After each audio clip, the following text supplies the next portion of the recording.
Ok, Pato, ¿hasta qué hora tenemos para empezar, para ponernos bien? 5 minutos antes de las 9. Ok, déjeme poner una alarma, porque usted sabe que... Tú eres que se sabe cuando empieza y no cuando termina, ¿verdad? No, vamos a estar bien, vamos a estar bien. Ok. Ay, no los veo. ¿Ustedes me ven? Espero que estemos bien. Sí. Bueno, estamos aquí ya compartiendo se puede decir que el capítulo 7 de Romanos, aunque esta es una epístola, que si la miramos desde el punto de vista como epístola, se ha dividido para poder leerla, estudiarla, pero es una sola carta dedicada a los romanos. Vamos a ver si la tecnología me ayuda. Voy a tratar de compartir con ustedes un pequeño cuadro que encontré en una de mis Biblias de estudio para ubicarnos en el contexto donde estamos. Ok, ustedes me van diciendo, ¿ven el cuadro? ¿Se puede ver el cuadro? Sí. Bueno, este cuadro lo saqué de una de las Biblias de estudio que tengo. Este habla de todos los capítulos de Romanos, de esta epístola, y está dividido en varias partes. Como podemos ver, estamos en el capítulo del 6, terminó el hermano Fidel la semana pasada, y voy a estar continuando con el 7, y bueno, no sé quién será el bendecido que le toca el 8.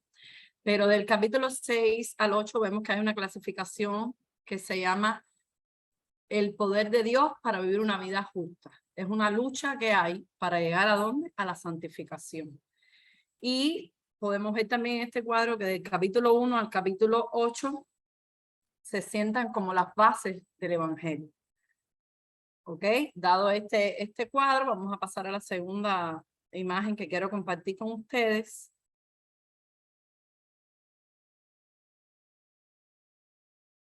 Un momentico. En esta segunda imagen vamos a estar viendo que el capítulo 6, a modo de resumen del título, el hermano Fidel nos estaba hablando que estábamos muertos al pecado. Y en este capítulo 7 vamos a estar leyendo muertos a la ley. Y posteriormente sigue el capítulo 8, vivos en el espíritu. Pero si se dan cuenta, el capítulo 6 y 7 nos habla acerca de los problemas con el pecado. Hasta ahí vamos siguiendo un poco la idea que quiero transmitirles, ¿no? El hermano Fidel, de una forma magistral, nos compartió el capítulo 6, la primera parte y todo el capítulo completo fue una forma que no hay que agregar mucho más. Pero bueno, para aquellos que no pudieron estar todo el tiempo o que quizás tienen un poquito así como yo, que la retentiva se nos pega más cuando leemos, hice un pequeño a modo de tocar algunos puntos que a mí me llamaron la atención del capítulo 6 para entrar en el capítulo 7. El capítulo 6 nos hablaba que frente a un mal universal, que es el pecado, el hombre está condenado bajo los ojos de Dios. Y Pablo presenta este remedio de esta condenación a través de la expiación, a través del sacrificio de Cristo en la cruz, el cual nos libera de esa condenación, de la muerte eterna, y nos declara salvos. A su vez nos enlaza con el Señor. Una vez salvos, el propósito de Dios es cumplido. Dios cumplió sus demandas de hacer justicia y también de redimir a los hombres a través de la obra de la cruz. Es decir, el creyente va a llegar a tener muchas bendiciones, entre ellas la más importante, que es la salvación y la vida eterna. Esto ya es como un preámbulo de lo que pasó en el capítulo 6. No obstante eso, para los que no saben, en YouTube está la primera y la segunda parte. Pueden deleitarse otra vez y ver el capítulo 6 hecho por nuestro hermano Fidel. El tema de la santificación, como vimos en el cuadro, abarca del 6 al 8.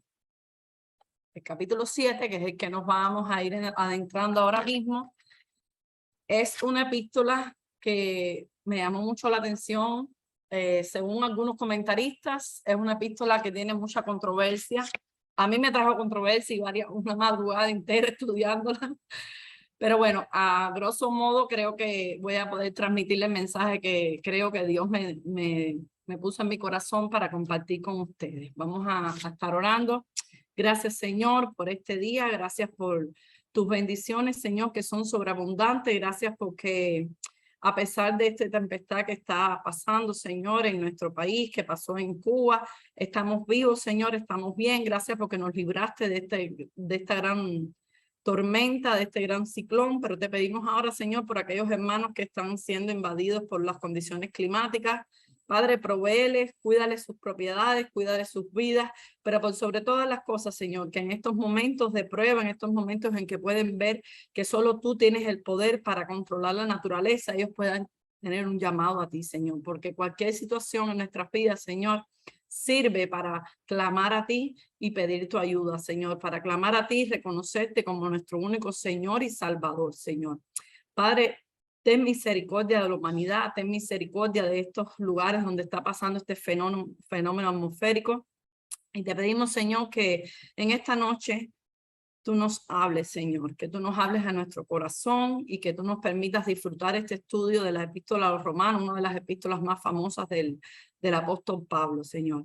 Padre, gracias por mis hermanos, los que se han conectado, los que aún están por conectarse, los que aún no han podido, Señor, estar en conexión, pero quizás en algún momento puedan ver esta transmisión, Señor. Gracias por todos ellos y gracias una vez más por contestarnos la oración que hicimos el domingo cuando oramos que no pasara por Miami, Señor. Eso también es un testimonio de tu poder sobrenatural en el clima, Señor. En el nombre de Jesús, te alabamos y te bendecimos. Amén y amén. Y bueno, eso era parte también del testimonio, porque el domingo el pastor Gaitán hizo algo que nunca habíamos hecho, por lo menos yo nunca lo había vivido en nuestra iglesia, y sí es un testimonio que oramos y se desvió la tormenta. Yo prácticamente pensaba que a esta altura, bueno, hoy dije no voy a ir a la iglesia, pensaba que a esta altura iba a estar la lluvia atormentándose aquí, y el Señor es fiel. Oramos y Él contestó. Eso es un testimonio también de oración contestada.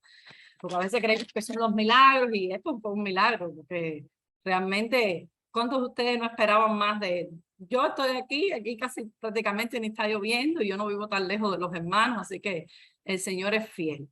Bueno, hay un dato curioso en esta epístola de los romanos, en esta parte llamada capítulo 7, y es que la palabra ley se encuentra en toda la epístola más de 70 veces, pero yo me di a la tarea de contar, porque decía ley, ya estoy hecho una abogada. La palabra ley en este capítulo 7 se encuentra repetida 24 veces, más de 24 veces, o 24 veces. Si no, tómense el tiempecito y subrayen en su Biblia cada vez que dice ley. Quizás se me fue algún numerito, pero yo conté 24 veces la palabra ley. Y es un capítulo que tiene 25 versículos, así que hay un promedio de que casi que en todos los versículos habla de la ley, aunque algunos no está presente la palabra ley, en otros sí se repite hasta 3 veces. Entonces es un dato curioso que me llamó la atención, y como me llamó la atención, vamos a compartir un poco lo que es el concepto de ley en varios ámbitos, en varias áreas. Por ejemplo, encontré en el diccionario que ley es una regla o una norma constante e invariable de las cosas. También, como otro concepto, puede ser un precepto dictado por la autoridad competente en que se manda o prohíbe algo en consonancia con la justicia y para el bien de los gobernados. Otro concepto, en el régimen constitucional, mirándolo en el ámbito constitucional, es una disposición votada por las Cortes y sancionada por el jefe de Estado. Otro significado más que podemos encontrar con la palabra ley: cada una de las relaciones existentes entre los diversos elementos que intervienen en un fenómeno. Por ejemplo, la ley de la gravedad. Ley también puede ser un estatuto o condición establecida para un acto particular. Ejemplo, las leyes de un juego, las leyes de tránsito. Y por último, para no seguir porque sería larga la noche contando todos los conceptos de ley, ley puede ser un conjunto de principios que explican la transmisión de caracteres o comportamientos de una generación de seres vivos a otras. Quizás no pudieron coger todas estas ideas, pero esto que voy a compartir con ustedes hoy toca mucho de los conceptos que encontré en el diccionario sobre la ley. Un momentico que se me fueron. Ya, ok. Dice que en el término hebreo, la ley, comúnmente conocida como la Torá, aunque Torá significa enseñanza, los hebreos la conocían como la Torá. Cuando ustedes en aquel tiempo, usted veía a un hebreo y le decía la Torá, para ellos automáticamente en su mente, ley. Torá era la ley. ¿Ok? Y entonces, aunque era una enseñanza, esa enseñanza para ellos era ley. Era una cosa que se cumplía a modo estricto. Dicho estos pequeños punticos de curiosidad, de todo esto que me llamó la atención antes de comenzar, vamos a ir directo a lo que habla la Biblia. Dice la palabra del Señor en Romanos 7, versículo 1, tiene un subtítulo, al menos en mi Biblia, hay Biblias que no tienen estos subtítulos, pero bueno, una de las que estoy usando para estudiar, la Reina Valera, que es la que a mí me gusta para analizar, aunque voy a estar usando en varios versículos la Nueva Traducción Viviente. Dice el subtítulo, analogía tomada del matrimonio. Es decir, estos primeros versículos van a ser un análisis tomado de la relación matrimonial. Y el versículo 1 comienza con una pregunta. ¿Acaso ignoráis, hermanos, pues hablo con los que conocen la ley, que la ley se enseñorea del hombre, entre tanto éste vive? Dice la Nueva Traducción Viviente. Ahora bien, amados hermanos, ustedes que conocen la ley, ¿no saben que la ley se aplica solo mientras una persona esté viva?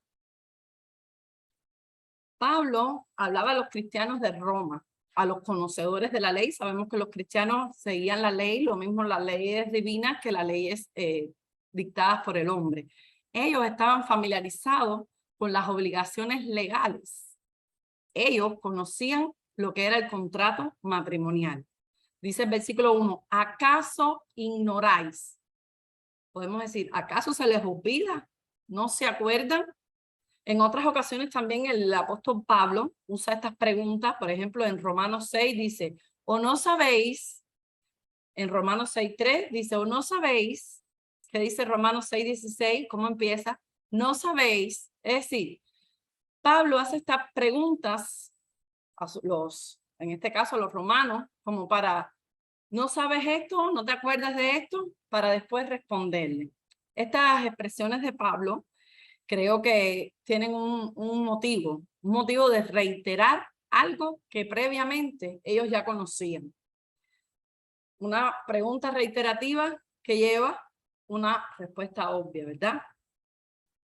Ellos sabían de qué era lo que estaba hablando Pablo. Ellos sabían lo que era la legalidad del matrimonio.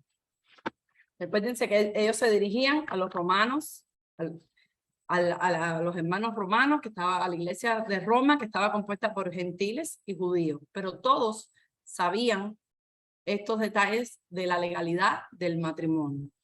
Por eso que dice, y hablo con los que conocen de la ley, a la iglesia de Roma, compuesta por gentiles y judíos, pero que también conocían la ley. ¿Qué era lo que estaban ignorando? Porque dice, ¿acaso ignoráis? ¿Qué era lo que se estaba ignorando aquí? Pues nada más y nada menos que la vigencia, el dominio de la ley sobre algo. Pablo le estaba recordando que si un hombre muere, la ley no tiene peso sobre él.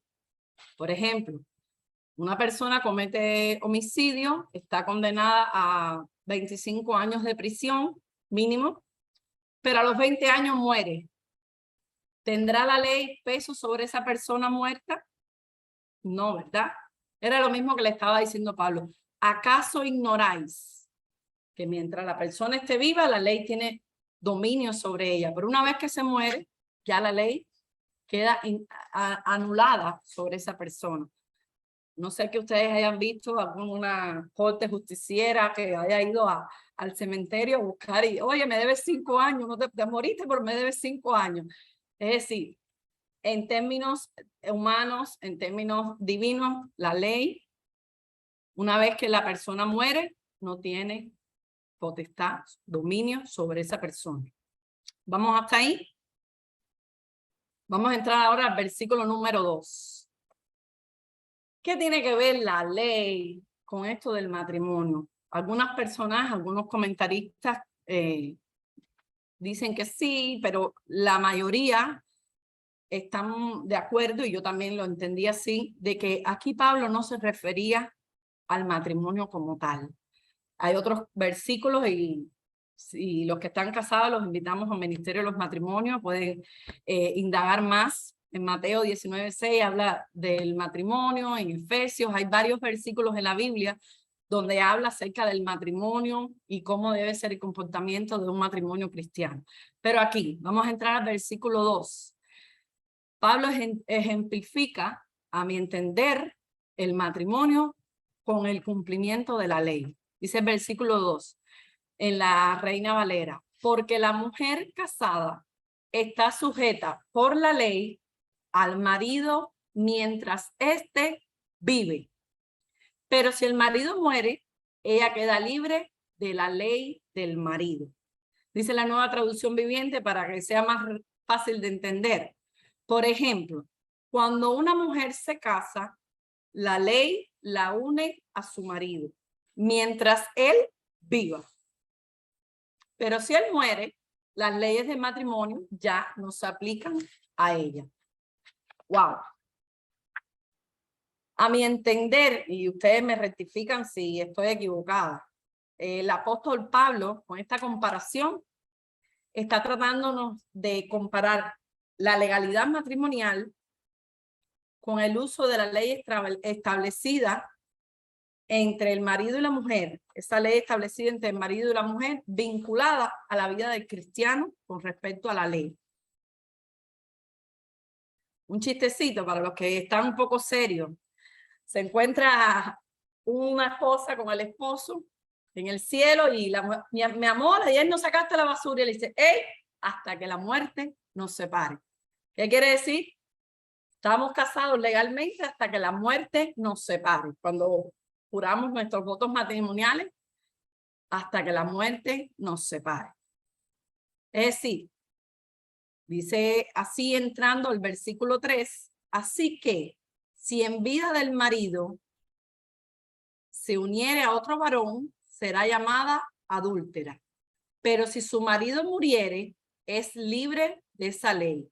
De tal manera que si se uniere a otro marido, no será adúltera. Dice la Nueva Traducción Viviente.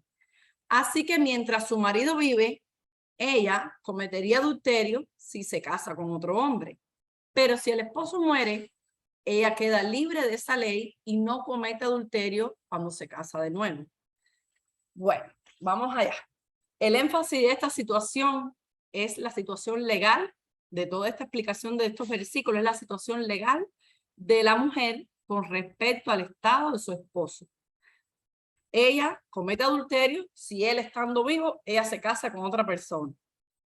Si enviuda, ella es libre para volverse a casar o, bueno, mantenerse en la enviudez. Todo lo que ella haga después de su muerte está libre para hacerlo. ¿Vamos hasta ahí? ¿Es la mujer soltera y libre cuando el hombre se muere? Sí, lo dicen estos versículos, ¿verdad? Todo depende de que si el marido está muerto o vivo. La muerte disuelve la obligación legal. A modo de ir resumiendo estos 3 versículos. La muerte disuelve toda obligación legal. El apóstol Pablo hace esta analogía, creo yo, del matrimonio y del divorcio, no con el objetivo principal, como dije anteriormente, de la relación entre el hombre y la mujer, sino la relación del creyente y la vida cristiana. Vamos a entrar al versículo número 4. Así también vosotros, hermanos míos, habéis muerto a la ley mediante el cuerpo de Cristo, para que seáis de otro, del que resucitó de los muertos, perdón, a fin de que llevemos fruto para Dios. Este versículo está poderosísimo y vamos a ir desmenuzándolo, como hacemos la ropa vieja a las que nos gusta cocinar. Así también vosotros, hermanos míos, habéis muerto a la ley mediante el cuerpo de Cristo. ¿Qué dice la Nueva Traducción Viviente en esta parte? Por lo tanto, mis hermanos, la cuestión es la siguiente. Ustedes murieron al poder de la ley cuando murieron con Cristo. Wow, yo creo que ya no hay que explicar mucho ahí, ¿verdad? Ustedes murieron al poder de la ley cuando murieron con Cristo. En otras palabras, la ley no tiene poder sobre el creyente una vez que éste acepta a Cristo, una vez que éste acepta la salvación por gracia. Wow, qué bendición. Gracias, Jesús, ¿verdad? Gracias, Señor. No es que el creyente, una vez que acepta, es salvo, muere completamente a sus pecados instantáneamente. Muere él instantáneamente, aunque quizás el proceso de santificación es un proceso progresivo, valga la redundancia. Pero una vez que el creyente acepta a Cristo como su Señor y Salvador, muere al peso de la ley, a la muerte eterna. ¿Vamos entendiendo hasta ahí? Me avisan si voy muy rápido, porque está un poco larguito esto y no quiero que se me quede algo. ¿Vamos bien o seguimos aclarando algo más? Tremendo, sigue. ¿Sigo? Sí. Bueno, ustedes me dicen, pues no los estoy viendo. Ok, el creyente, como había dicho anteriormente, va muriendo poco a poco a toda esta cosa que hacíamos, pero instantáneamente, una vez que aceptamos a Cristo, morimos al pecado, al peso de la ley. La ley no se enseñorea más sobre nosotros una vez que aceptamos a Cristo. Aleluya, ¿verdad? ¿Qué quiere decir la palabra enseñorear? En el Antiguo Testamento hablábamos que la ley se enseñoreaba del hombre. La ley dominaba al hombre. ¿Vamos hasta ahí? La ley no tiene señorío sobre el nuevo creyente. Por ejemplo, yo me convertí en el 2010. En mi bautizo, de forma pública, acepté al Señor, me bauticé y en ese mismo momento de mi conversión, morí con Cristo espiritualmente, mi viejo yo. ¿Y quién resucitó? Mi nuevo yo. Mi nuevo yo ahí en las aguas, o bueno, en el caso mío fue ahí con el pastor Vera en el templo. Una vez que yo salí de las aguas, resucitó mi nuevo Yaima, esa Yaima que es salva a través de Cristo. ¿Vamos entendiendo? Dios me dio una nueva vida a través de esta resurrección. Soy nueva criatura. Como dice la alabanza, soy nueva criatura, lo declara la Escritura. Soy nueva. Una vez que salí en el bautizo, yo soy nueva criatura. ¿Qué dice 2 Corintios 5:17? Las cosas viejas pasaron, he aquí, todas son hechas nuevas. ¿Sí o no? El Señor nos dice, ¿por qué el pastor en este último bautizo, que de verdad damos gloria a Dios por los bautizos que hemos podido tener en nuestra iglesia y especialmente cada día que va pasando, yo he podido disfrutar de estar presente en varios bautizos a través del pastorado de los pastores Urra, y se siente algo diferente. Y cada bautizo uno siente ese milagro de salvación que ahora están sobre esos nuevos creyentes, pero también nos recuerda cuando nosotros fuimos salvos, ese poder de la salvación sobre nosotros. No sé si ustedes han vivido esa experiencia. Yo disfruto cada bautizo porque me recuerda el día en que el Señor me salvó y que fui nueva criatura. ¿Qué dice 2 Corintios 5:17? Las cosas viejas pasaron, he aquí, todas son hechas nuevas. Antes de la conversión, el apóstol Pablo, Alberto, Héctor, Luis, el tío, yo, ¿cómo estábamos? Hablando espiritualmente, ¿cómo estábamos? Estábamos casados con un marido llamado Ley. ¿Entendemos hasta ahí? Antes de hacer ese acto de salvación, todos nosotros, todos los que estamos en la pantalla, inclusive incluyendo al apóstol Pablo, él también estaba casado ¿con quién? Con el marido llamado Ley. Pero como la ley se llevó a la muerte a través de la salvación, ya quedamos libres. ¿Libres para qué? Libres para unirnos a un nuevo esposo. ¿Y quién es ese nuevo esposo? No es otro más que nuestro Señor Jesucristo, el cual estamos unidos a Él a través de la resurrección. Su sangre derramada nos da libre acceso al trono de la gracia y estamos unidos a Él mediante su crucifixión y posteriormente mediante su resurrección. Ok, esta unión con Cristo es algo importante que vamos a estar desarrollando ahora en estos minutos que siguen. Esta unión con Cristo nos hace desligarnos completamente de ese antiguo marido, que era ¿quién? La ley. Ese marido severo, estricto, difícil de complacer, porque era difícil de complacer o difícil de cumplir todas las exigencias que nos presentaba.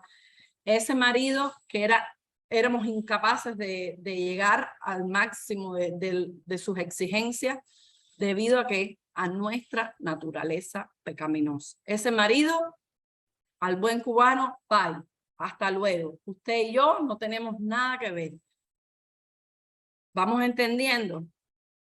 En cambio, este nuevo matrimonio que tenemos, que es el matrimonio con Cristo, tenemos un marido lleno de gracia, un marido amoroso, lleno de bondad, de misericordia, de perdón. Este nuevo esposo, que no es más que nuestro Señor Jesucristo, el cual a través de su relación nos ayuda a cumplir con el propósito de Dios, que es otro más sencillo que llevar fruto en el Espíritu. ¡Wow! Normalmente, cuando una persona se divorcia, lo normal, si hemos pasado por esa experiencia del divorcio o de cualquier relación previa, cuando una persona con otra termina una relación, lo normal que hace el ser humano es cortar, por lo general, los lazos con esa antigua relación. Por ejemplo, bueno, muchos de los que estamos aquí quizás tuvimos una relación anterior, mi esposo tuvo, como ustedes saben, un matrimonio anterior. Una vez que él firma la carta de divorcio, él queda completamente libre de esa esposa anterior y queda libre para casarse conmigo. Eso fue lo que pasó con la ley. Una vez que fuimos salvos, quedamos completamente libres para casarnos con nuestro nuevo esposo, que es Jesucristo. Este nuevo esposo, como dije anteriormente, tiene cualidades excepcionales, tales como la misericordia, el perdón, la bondad, el amor. Y todas estas cualidades, ¿qué producen en nosotros? ¿Qué producen este nuevo matrimonio? Produce que el creyente, a través de la obra del Espíritu Santo, lleve fruto. Vamos a ver si entendemos. Normalmente, un cristiano, cuando se convierte, acepta a Cristo, está unido a Él espiritualmente, el Espíritu Santo empieza a trabajar en él y comienza a dar fruto. Es lo normal. Es lo que podemos llamar un cristiano fértil.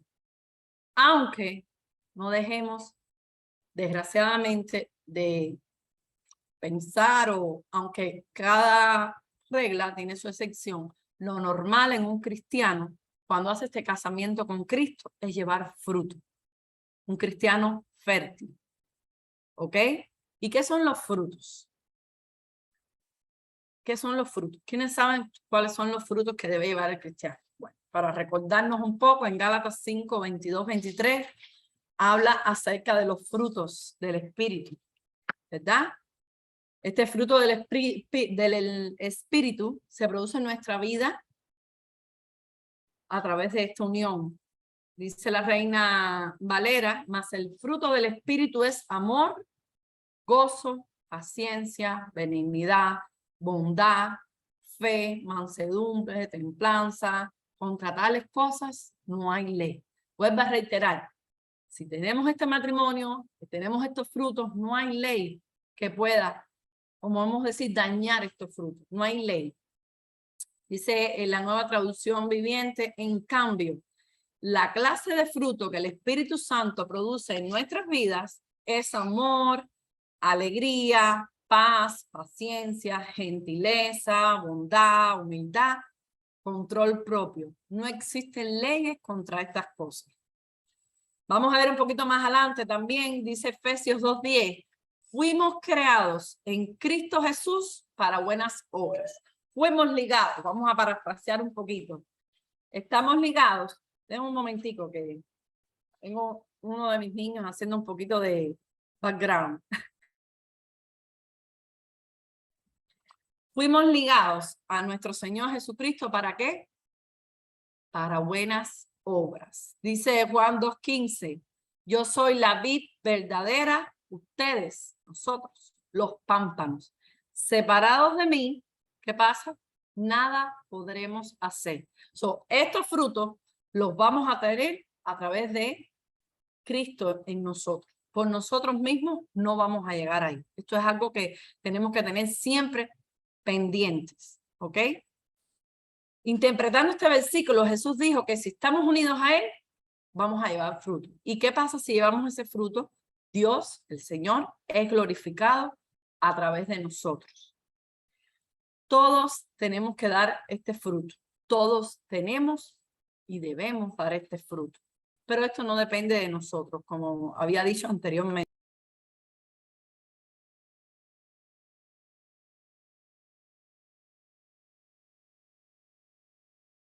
Estás apagada ahora. I am sorry. ¿De dónde se quedaron? Qué bueno. Quita el fruto, algo del fruto. El Señor no quería que oyeran esa parte, era para mí, parece. Ok. En la concordancia que tengo muchos versículos ahí, aparecen en los libros de concordancia bíblica, muchos versículos que hablan del fruto y cómo debemos tener fruto. Dice Filipenses 1 del 9 al 11, llenos de fruto de justicia que sean por medio de Jesucristo. Marcos 15 habla también que por sus frutos os conoceréis. Lucas 8:15 dice, otros retienen la palabra y dan fruto de perseverancia. No son nuestros frutos, para ir resumiendo este versículo, son los frutos de una vida que comenzamos en Cristo y de un trabajo del Espíritu Santo en nuestro interior. Esos frutos son producidos por estas dos cosas. Primeramente, la aceptación de Cristo y el trabajo del Espíritu Santo en nuestro interior. Vamos a entrar en el versículo número 5. Dice así, porque mientras estamos en la carne, las pasiones pecaminosas eran por la ley. Obraban en nuestros miembros, llevando fruto para muerte. En el versículo 4 hablaban frutos de qué? Para Dios, frutos que daban vida. ¿Por qué dice esta parte aquí? Mientras estábamos en la carne. ¿A qué se refería esto mientras estábamos en la carne? Mientras estábamos en nuestra naturaleza del pecado, ¿verdad? La naturaleza caída, la naturaleza adámica. Mientras estábamos bajo la ley.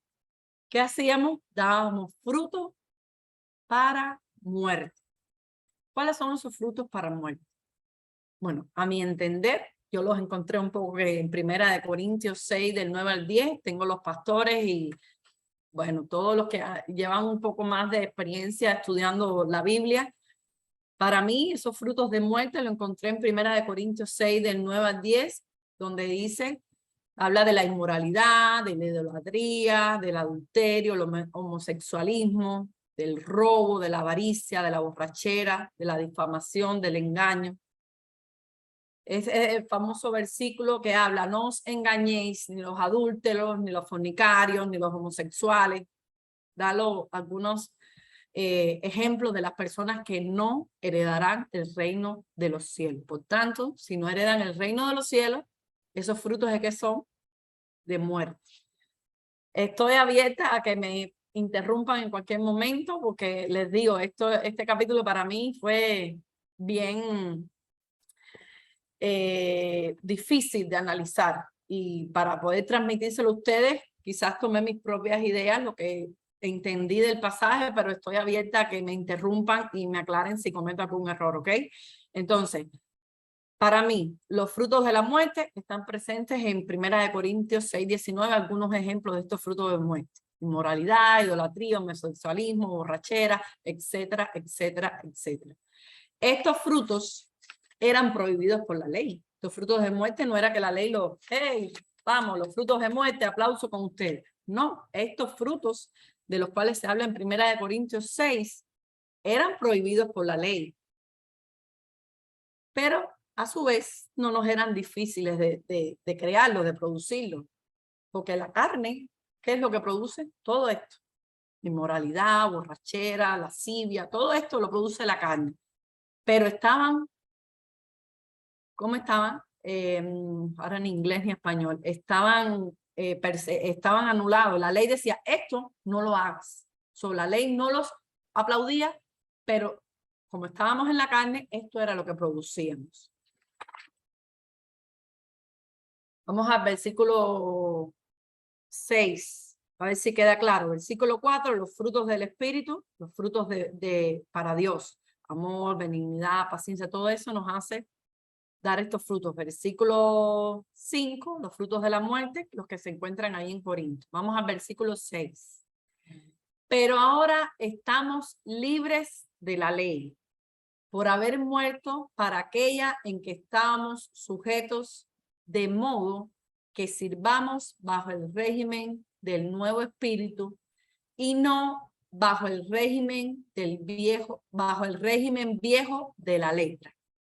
Pero ahora estamos libres de la ley. ¿Por qué estamos libres de la ley? Por haber muerto a ella. ¿Muerto a través de qué? De la salvación. Libres de la ley. Mediante la ley, yo le puse esta parte del versículo 6, la palabra que me llama la atención o que me hace resumir este versículo 6 es servicio. Cuando estábamos en la ley, muchos o ellos, nosotros servíamos ¿por qué? Por obligación. A veces ellos, voy a hacer esto para la salvación, voy a hacer este sacrificio para hacer, voy a hacer. Era un servicio por obligación, por quizás obtener algo. Era como decir, tengo que hacerlo para ser salvo, tengo que hacer esto porque ayer pequé y si hago esto creo que voy a ser perdonado. Tengo que hacer esto para ver si puedo alcanzar la salvación, o tengo que hacerlo para ver si el Señor se olvida de esto que no acabo de sacar de mi corazón. Es decir, era un servicio no para agradar al Señor, sino un servicio para tratar de cumplir la ley. Un servicio para tratar de alcanzar algo que era inalcanzable, la salvación. Ahora dice un poquito más adelante, ahora libres de la ley. ¿Qué también quiere decir también esta parte que dice libres? Cuando somos libres, ¿qué nos hace servir? Nuestro servicio, cuando estamos libres de la ley, porque reconocemos que somos salvos por gracia, no por obras. Somos salvos por gracia, por medio de la fe, como dice el versículo. No por obras que hagamos, como pensaban ellos. Hago las obras y voy a ser salvo. Ese era el servicio por obligación. Ahora servimos por amor. Servimos por amor, por agradecimiento a ese sacrificio que hizo el Señor Jesucristo por nosotros en la cruz. Ahora, nosotros los cristianos, Yaima, Luis, Isabel, Héctor, servimos al Señor en agradecimiento y por amor a Él, a lo que hizo en nuestras vidas, por amor a ese sacrificio que fue nuestra salvación. No es, ay, voy a servir porque el Señor, no. Voy a servir, Señor, porque tú hiciste algo grande por mí. Yo te amo por lo que tú hiciste por mí y en mí. Ese es el servicio que tenemos ahora como nuevos creyentes con este nuevo esposo. Le servimos no por lo que Él era antes en la ley, sino por lo que Él hizo por nosotros. Vamos ahí, vamos entendiendo. Bueno, vamos a ver, si no hemos todavía quizás cogido la idea, vamos a poner un ejemplo práctico. Jesús en el pasaje de Juan 21, no sé si muchos lo recuerdan, si no voy a llevarlos ahí. Jesús está con Pedro. ¿Se acuerdan? El apóstol Pedro ya lo había negado. No, Señor, no, yo nunca, lo negó 3 veces. Jesús está ahí conversando otra vez, una vez más con Pedro. ¿Y qué le dice Jesús? Pedro, ¿me amas? Pedro, ¿me amas? Muchos son los comentarios que hay acerca de este pasaje, pero el Señor le dice, Pedro, ¿me amas? Yo vi en esta parte un ejemplo perfecto para demostrar lo que es el servicio por amor. Pedro, ¿me amas? Apacienta mis ovejas. ¿Qué le estaba diciendo el Señor? ¿Tú me amas? Pues sírveme. ¿Y cuál es lo que está viendo el Señor? Apacienta mis ovejas. Un ejemplo perfecto de lo que hacemos los cristianos. Servimos por amor. ¿Amas a Cristo? ¿Amas a Cristo? Te pregunto, no me respondan. ¿Amas a Cristo? ¿Qué te está pidiendo el Señor esta noche que hagas en servicio a Él? Quiero que quizás tomen un minuto para esta pregunta que yo misma me la hice, yo misma ahora mismo me la vuelvo a hacer. ¿Amamos a Cristo? ¿Qué está pidiéndonos el Señor que hagamos en servicio por Él? No olvidemos nunca que dice, a la verdad, la mies es mucha, los obreros son pocos. Si amamos a Cristo, porque todos, Señor, yo te amo, Señor, ¿cuántas alabanzas hay que nos dicen del amor de Cristo? Yo no sé ustedes, pero a veces me he preguntado, Señor, yo te amo. Señor, yo te amo. Yaima te ama. Ayúdame, Señor, a amarte cada día más. Ayúdame a demostrarte a ti, no al hombre, a ti que te amo a través del servicio en tu reino. ¿Amamos a Cristo?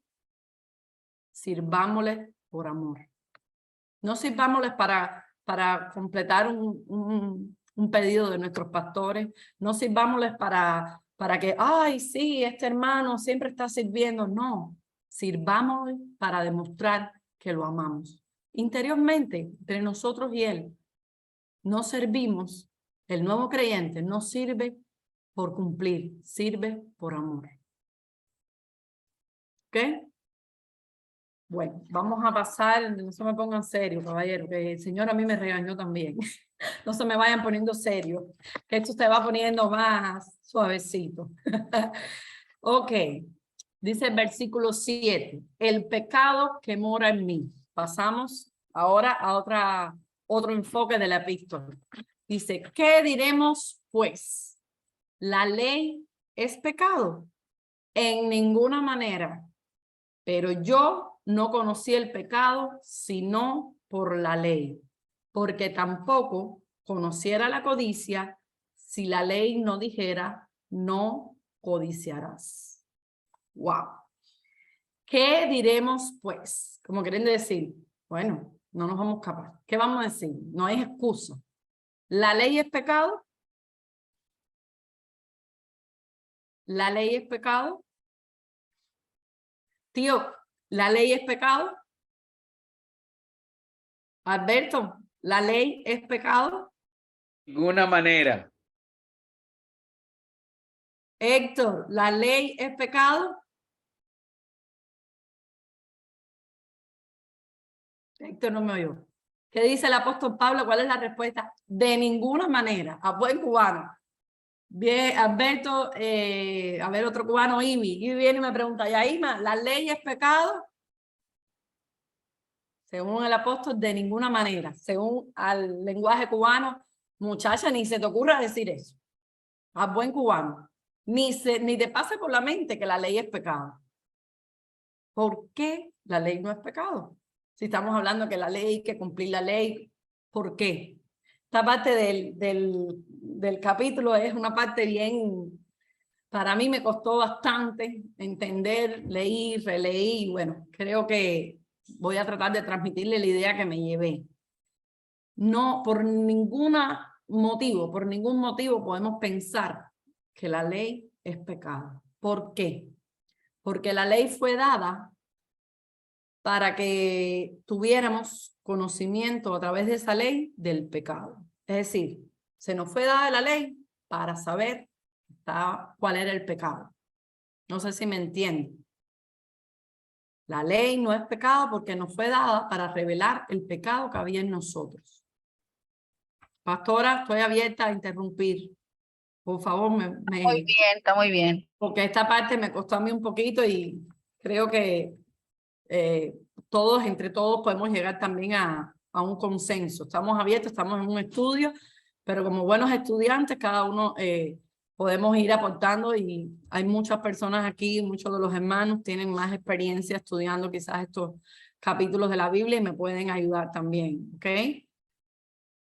De ninguna manera, la ley fue dada para revelar el pecado que había en nosotros. Bueno, yo me quedé así, digo, bueno, ¿cómo le puedo explicar? Porque a mí me costó entenderlo. Yo decía, Señor, dame un ejemplo en mi vida. Cómo yo veo que la ley no es pecado, pero no es pecado, pero a la vez me revela mi pecado. Y me acordé, gracias a Dios, en enero de este año, yo trabajo por el área de La Pata normalmente, y hay una escuela que paso por ahí, llevo 3 años trabajando en esa área, yo he pasado no sé cuántas veces por esa área. Normalmente paso 11 de la mañana, 3 de la tarde, siempre después de las 8:30 de la mañana. ¿Qué me pasó en enero? En enero voy a ver a una posible paciente que quería saber de la clínica y ella me dice, no, ven antes de las 8:30. Pues yo, como se dice el buen cubano, conozco el trillito, cogí por un lugar donde estoy acostumbrada a pasar hace 3 años. ¿Y saben qué? En ese lugar hay una escuela. ¿Qué me pasó? Yo normalmente ahí voy 25 o 30 millas, eran las 8:15 de la mañana y yo iba 25 o 30 millas. ¿Qué me pasó? En la esquina me cogió un policía. Entonces, ¿qué puedo transmitirle a esto a ustedes? El hecho de que yo haya pasado por ahí y que para mí esa zona a 25 o 30 millas no era una zona para exceso de velocidad, no me quita de que de 8 de la mañana a 8:15 pasar a 25 millas era una infracción de la ley. No sé si me hago explicar con este ejemplo, porque la verdad que yo decía, Señor, ¿cómo yo les explico a él? Y el Señor me dijo, acuérdate lo que te pasó en enero cuando pasaste por la escuela, por la zona de tránsito. Los carteles de la escuela, la verdad que hasta ese momento yo ni me había fijado, le voy a decir la verdad. Yo no me había fijado que eso era una zona escolar. Estaba acostumbrada a pasar por ahí, 3 años pasando, no me había fijado. Cuando paso que veo policía que me para, la ley, el policía en este caso, yo me quedo así, digo, bueno, ¿qué habré hecho? Para mí, yo iba de 25 a 30, yo no iba a exceso de velocidad, porque normalmente cuando no está la escuela en el horario de que van en entrada los muchachos o saliendo de su horario escolar, 25 o 30 millas en esa zona estoy en rango. Cuando veo que el policía me para, ahí caigo en cuenta de que eran las 8:15 de la mañana. Todavía no se había terminado el tiempo donde ir a esa velocidad era infringir la ley. Es decir, el hecho que yo no supiera eso no me iba a exonerar de la ley. Por tanto y demás, ¿qué le pasó a Pablo aquí? Fue lo mismo. La ley, ¿qué nos hace? Nos revela el pecado, nos revela lo que estamos haciendo mal. ¿Ok? Las personas en el mundo a veces nos dicen, no, yo soy bueno, y el hecho de que ellos se crean buenos no quiere decir que porque ellos se crean buenos van a ser salvos. El hecho de que ellos no conozcan la escritura, no conozcan el corazón del Señor, lo que el Señor nos dice en su palabra, no los hace que, bueno, sí, el Señor, bueno, sí, tú no sabías, yo te voy a... la muerte a través del pecado no los va a hacer a ellos. Yo no sabía que estos mandamientos o estas palabras que tú dices en la Biblia, yo no sabía que había que cumplirlas. No lo sabías, pero nacemos en el pecado y si no aceptamos al Señor, vamos a morir eternamente. Eso no los va a exonerar a ellos del juicio, y mucho menos de que si a tiempo no aceptan al Señor, van a ir a la muerte eterna. Las señales a mí me sirvieron para darme cuenta que ese exceso de velocidad me había hecho infringir la ley. Conocer la ley, conocer la palabra del Señor, en este caso nosotros como nuevos creyentes, nos hace conscientes de los errores o de los pecados que cometemos. Vamos a volver al pasaje bíblico. Conocer la ley, Pablo, el conocer la ley por Pablo, ¿qué hizo? Lo hizo consciente de su pecado. La ley es buena. La ley es buena. ¿Por qué la ley es buena? Vamos a hablar de la ley que encontramos en la palabra del Señor. La ley nos revela la voluntad del Señor. El problema no está en la ley, hermano. El problema no está en que el Señor puso cosas que no podemos cumplir. El problema está en nosotros, en nuestra condición humana. Esa es la que tiene la culpa. A algunos les gusta, no, porque por culpa de Adán. Bueno, it is what it is, como dicen los gringos. Adán pecó, por cuanto todos pecamos, estamos destituidos del reino de los cielos. Él pecó y nos toca. Todos pagamos. La ley no es el problema. El problema es la condición humana frente a la ley. Nuestra condición humana sin salvación. Bueno, creo que el versículo 7 podemos dejarlo ahí. Está más que, creo que a mi entender, explicado. Y si alguno tiene otra idea, por favor, vamos a compartirla. Estamos en tiempo todavía, creo. Versículo 8. Mas el pecado, tomando ocasión por el mandamiento, produjo en mí toda codicia, porque sin la ley el pecado está muerto. Es decir, el pecado estaba dormido. Vino la ley, despertó el pecado.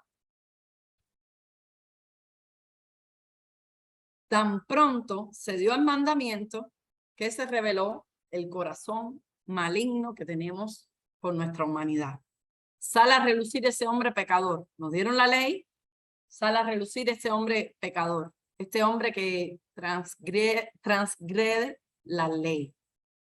Pablo quiso decir, antes de conocer la ley, para mí no era malo codiciar. Ahora que dice la ley, no codiciarás, me doy cuenta que la codicia es pecado. La ley estaba ahí, el pecado estaba ahí. Conocer la ley, ¿qué hace con respecto al pecado? El pecado está latente. El hecho de que tú no conozcas cuál es la ley no quiere decir que no estás en pecado. El pecado no se veía hasta que la ley fue relevada, fue dada. Vamos al versículo número 9. Y yo, ay Dios mío, ya sonó esto, pastor, son las -4, vamos a ver unos minuticos más. Y yo sin la ley vivía en un tiempo. Dice el apóstol Pablo que él sin la ley vivía en un tiempo. Pero venido el mandamiento, el pecado revivió y yo morí. Wow, yo no sé cuánto tiempo yo me pasé en este versículo. Creo que a grosso modo, a modo de resumen de este versículo, podemos decir que Pablo muestra aquí la experiencia de un hombre que ignoraba la espiritualidad de la ley. Pablo, antes Saulo de Tarso, ese Pablo que antes era Saulo de Tarso, israelita, celoso, guardador de la ley, de las costumbres, judío de judíos, como dice la escritura, dice que vivía. Es decir, él creía que él vivía. En un tiempo, él vivía. Pero venido el mandamiento, revivió el pecado y él murió. Es decir, él creía que él vivía. Yo soy legalista, yo 100% vivo la ley, pero él ignoraba la ley espiritual. Esa ley espiritual que nos condena, ¿por qué? Esa ley, la ley que él no entendía, esa ley que nos hacía condenados delante del Señor porque nos apartaba de todo lo que era la voluntad de Dios. Nosotros, en nuestra carne, en nuestra humanidad, estamos apartados de esa voluntad de Dios. Esa ley espiritual era la que Pablo no entendía. En otras palabras, estamos en pecado. La ley no es posible cumplir en nuestra naturaleza humana. La ley nos recuerda que todos tenemos pecados y que estamos destituidos de la gloria de Dios por nuestros pecados. La muestra es que, dice la palabra, no hay justo ni tan siquiera uno. Pablo se dio cuenta en este versículo que su legalismo era nulo y su pecado descubierto por la ley que lo condenaba a muerte. Vamos a llevarlo a una vida práctica del cristiano, un cristiano conocedor de la ley, pero aborrece, por ejemplo, a ese hermanito que no está todavía maduro en la fe, o aborrece a ese que está en el mundo, ay, mira lo que hace, si supiera que está muerto. Un cristiano que conoce cuál es el corazón del Señor, cuál es la voluntad del Señor. Un cristiano que aparentemente vive una vida santa, también es incumplidor de la ley. Porque ¿qué dice Jesús? Amarás a tu prójimo como a ti mismo. Y a veces siendo cristianos, nosotros mismos aborrecemos a nuestros hermanos por uno que otro pecado que ellos tengan que no tenemos nosotros. Siendo cristianos también somos ignorantes de esa ley espiritual del Señor, donde nos ama a todos por igual. ¿Qué más dice también los mandamientos? Dice la palabra, si no perdonas, incumples la ley. Porque ¿qué dice? Perdonarás. ¿Hasta cuándo? 70 veces 7. Es decir, si se te queda una vez sin perdonar a alguien, ya estás incumpliendo.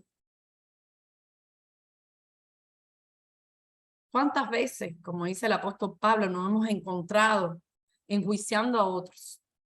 ¿Qué dice Lucas 6:37?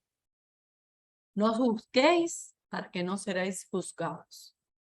El juzgar a los demás también es una forma, como cristiano, de incumplir.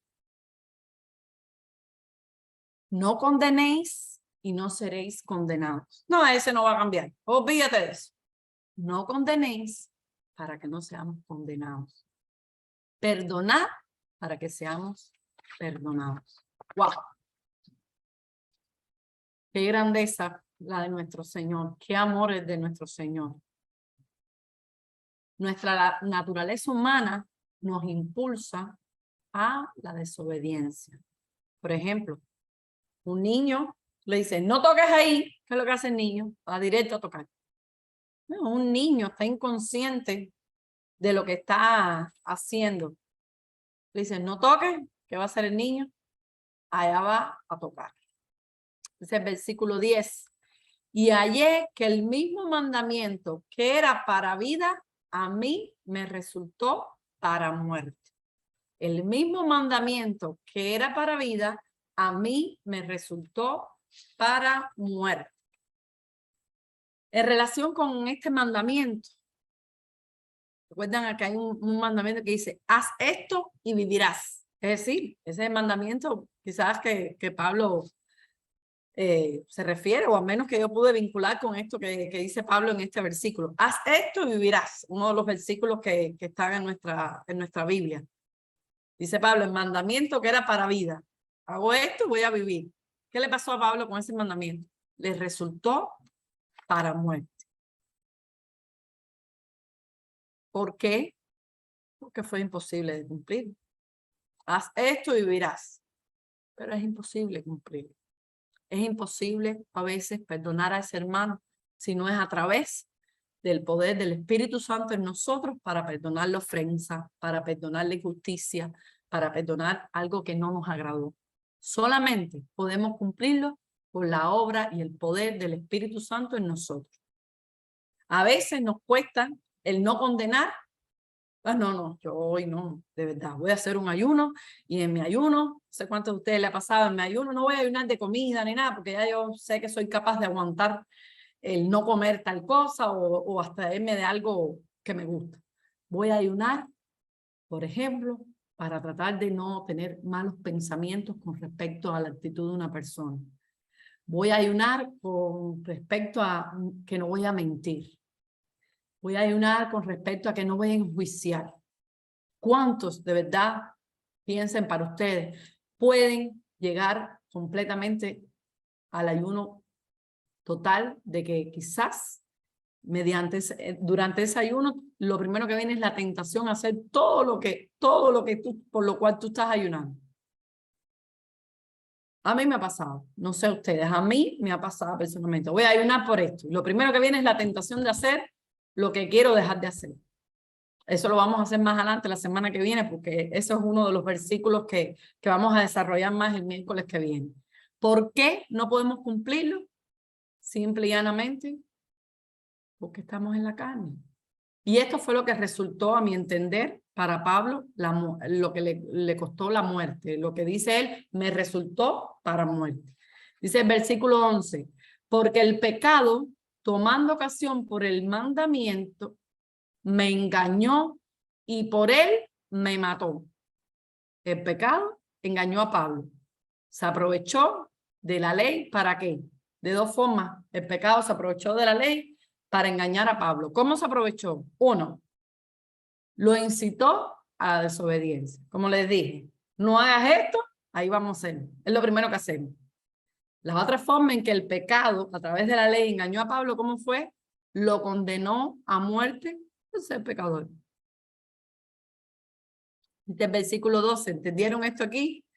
Dice, vamos a repetir un momentico el 11, creo que me quedan unos minuticos. Porque el pecado, tomando ocasión por el mandamiento, me engañó y por él me mató. Pablo fue engañado por el pecado. Pecado le dijo, aquí está la ley. ¿Qué le hizo?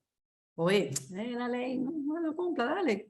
Lo incitó a la desobediencia. Oye, pero ¿por qué tengo que cumplir? Basta que nos digan, no hagas esto para que la rebeldía salga, lo queremos hacer. Basta solamente eso. Y de la otra forma le dijo, lo hiciste, estás condenado a muerte. Ese fue el engaño del pecado que yo entiendo en esta parte que le hizo a Pablo. El pecado engañó al propio Pablo. Dice el versículo 12, y ya para terminar con este versículo, de manera que la ley a la verdad es santa y el mandamiento es santo, justo y bueno. De manera que la ley a la verdad es santa. ¿Por qué dice que la ley es santa? La opinión de Pablo, lo vuelvo a reiterar, no hay defecto en la ley. ¿Y por qué no hay defecto en la ley? ¿De dónde viene la ley? Del corazón de Dios. Y Dios es santo. La ley es santa. ¿Por qué? Porque viene del corazón de nuestro Señor, y nuestro Señor, Dios es santo. Es santa porque expresa la voluntad de Dios. Es una revelación, la ley de Dios mismo. Por tanto, no queda otra cosa que aceptar que la ley es santa. Viene del corazón de Dios. Los requisitos de la ley son justos. ¿Por qué? Porque en su cumplimiento hay una gran recompensa. Y detrás de esta ley, para nada hay una mala intención. Al contrario, la intención es hacernos mejor seres humanos. Pero sin olvidar que solamente la podemos cumplir o podemos llegar solamente a pensar en cumplirla a través del poder del Espíritu Santo. No mentiréis. Vamos a poner un ejemplo. No mentiréis. ¿Cuántos de los que estamos aquí en algún momento de nuestra vida para salvar quizás una situación o para una mentirita piadosa, cuántos no hemos mentido? Y le dice la ley, no mentiréis. Entonces, ¿qué hace los requisitos de la ley? No, nos hace ser justos, pero a través del poder del Espíritu Santo es que podemos cumplirla. Los requisitos son buenos y no tienen ninguna mala intención detrás de estos requisitos, de estos mandamientos. Pablo, hasta aquí, hasta esta parte de la epístola, yo creo que en ningún momento desestimó la ley. Al contrario, la honró. Y creo que podemos terminar aquí, en esta primera parte de la epístola de los romanos, en este capítulo llamado 7, y entonces la semana que viene vamos a hacer como un tipo de resumen hasta dónde llegamos para poder ir entendiendo estos puntos. Pastor, gracias a todos por escucharme. Gracias, Yaima. Me hiciste recordar que hace muchos años atrás yo quería cumplir tanto la ley, quería tanto agradar a Dios, no por una cosa religiosa, sino quería agradarle y no fallarle. Entonces le dije, Señor, no me voy a pasar de la velocidad. Entonces estaba manejando y tratando de no pasarme y me distraje en un momento y me pasé de lo que es la velocidad que requiere la ley. Y en ese momento yo me sentí tan decepcionada y el Espíritu Santo me dijo, por eso yo vine, porque tú eres incapaz de cumplir la ley. Y fue algo que pareciera tan ingenuo en ese momento, pero nos hace ver una vez más, como tú compartías, que claro, la ley expone lo que está dentro de nosotros, pero Dios nos da la capacidad para poder a través del Espíritu Santo hacer lo que hay que hacer, pero Él es el único que puede cumplir la ley. Gracias por compartir tan lindo mensaje. Dios te bendiga.